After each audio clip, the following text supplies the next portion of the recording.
आगामी विधानसभा चुनाव के लिए शुक्रवार को नागपुर जिले की मतदाता सूची प्रकाशित कर दी गई है।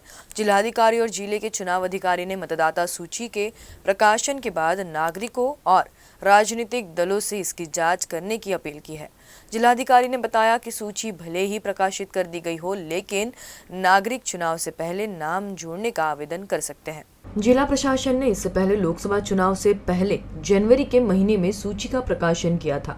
जिलाधिकारी ने बताया कि जनवरी से लेकर अगस्त के बीच मतदाता सूची में करीब 2 लाख नए मतदाताओं को जोड़ा गया है। या SSRचं वैशिष्ट्य 2-3 प्रकारचं आहे। पहिलं तर 24 जानेवारीला जे यादी पब्लिश झाली होती आणि आज या दोघांमध्ये जवळपास आम्ही 2 लाखाच्या वर नवीन मतदान ॲड केलेले आहे आणि या SSRमध्ये जर आपण बघितलं तर जवळपास 1,63,000 नवीन मतदान आपण ॲड केलेले आहे।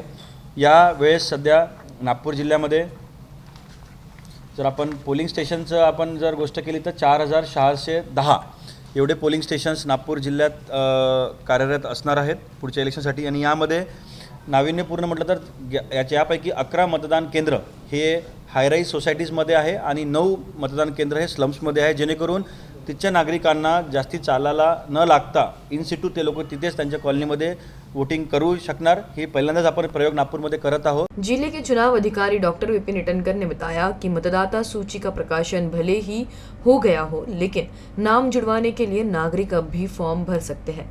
एक बार फिर जिलाधिकारी ने आगामी विधानसभा चुनाव में 75% मतदान के प्रकाशन के लक्ष्य को सुनिश्चित किए जाने की जानकारी दी है। जर तुमचे कोणाचे नाव 1% मिसिंग असेल तर त्यांनी तात्काळ तो फॉर्म भरून घ्यावा। अद्यापही वेळ गेलेली नाही आहे।